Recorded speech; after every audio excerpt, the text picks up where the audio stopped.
সেই কালো ছায়া দুটি বলে, আমি আপনাকে আমাদের শক্তির মাধ্যমে সেই জগতে পাঠিয়ে দিতে পারি।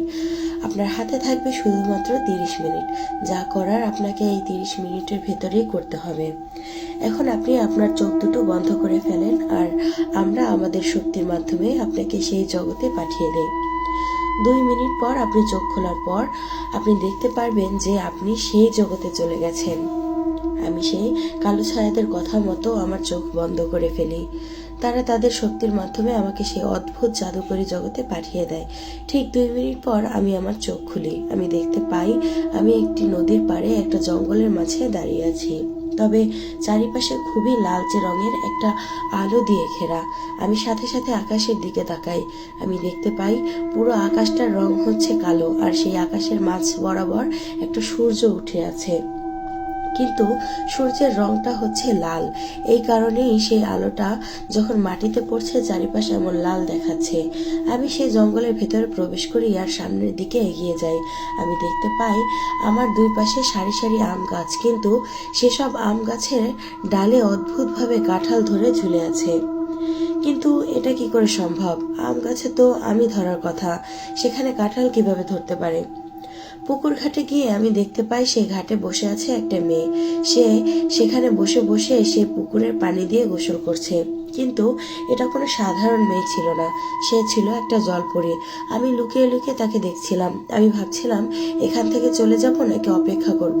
ঠিক তখনই পরীটা আমার দিকে না তাকিয়েও আমাকে বলতে শুরু করে, আপনি যে আমার পেছনে সেটা আমি দেখতে পাচ্ছি, আর আপনি এখানে আসার সাথে সাথেই আমি বুঝতে পেরে গেছি। আপনাকে কে পাঠিয়েছে সেটাও আমি জানি। কি লাগবে? নীলপদ্ম। আসুন, নীলপদ্ম ফুল এই পুকুরেই পেয়ে যাবেন, নিয়ে যান। এটা বলে সে জলপরীটা আমার দিকে ঘুরে তাকায়। আমি দেখি সেই জলপরীটা শরীর অর্ধেক অংশ মানুষের মতো আর বাকি অর্ধেক অংশ মাছের মতো। তার চোখগুলো খুবই অদ্ভুত। সে তখন মায়ার জাদু আমার উপর চালাতে শুরু করে। সে আমাকে বলে, আমার কাছে আসো, দেখো আমি কত সুন্দর, আমার রূপে তোমাকে ডুবিয়ে মারবো, আসো আসো বলছে। আমার উপরে তার মায়ের জাদু সে চালিয়ে যাচ্ছিল, আর আমিও সেই জাদুতে পা দিচ্ছিলাম। আমি সেই জলপরীটার কাছে যাই। সে আমাকে বলে, এখানে বসো। আমি তার সাথে সেই পুকুরের পানিতে পা দিয়ে বসে পড়ি। জলপরীটা আমাকে বলে, কি হলো, ভয় পাচ্ছ? ভয় পাওয়ার কিছু নেই, আমি কত সুন্দর, দেখো আমার রূপ দেখে তোমার কি করতে ইচ্ছে করছে।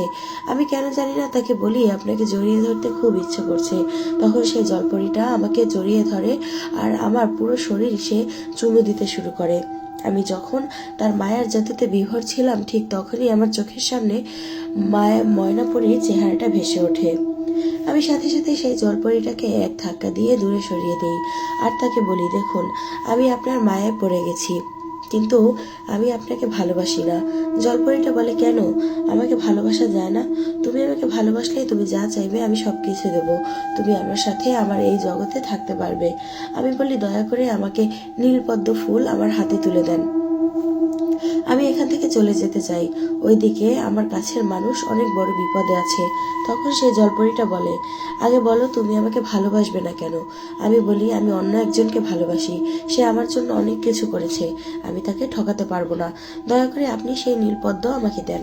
তখন সেই জলপরীটা আমাকে বলে, ঠিক আছে, তুমি যেহেতু আমার সাথে আমার জগতে থাকতে পারবে না, তাহলে আর কি করার। তবে সেই নীলপদ্ম নিতে হলে যে তোমার সব থেকে কাছের কিছু এখানে কোরবানি করতে হবে।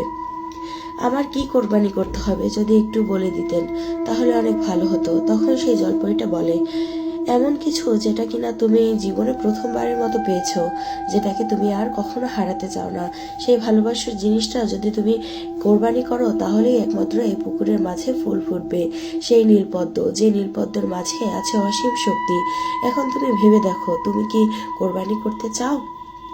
আমি তখন সেই জলপরীটাকে বলি, আমি আমার চোখের দৃষ্টি কোরবানি করতে চাই। তখন জলপরী বলে, কি বলছো? যা বলছো ভেবে বলছো তো?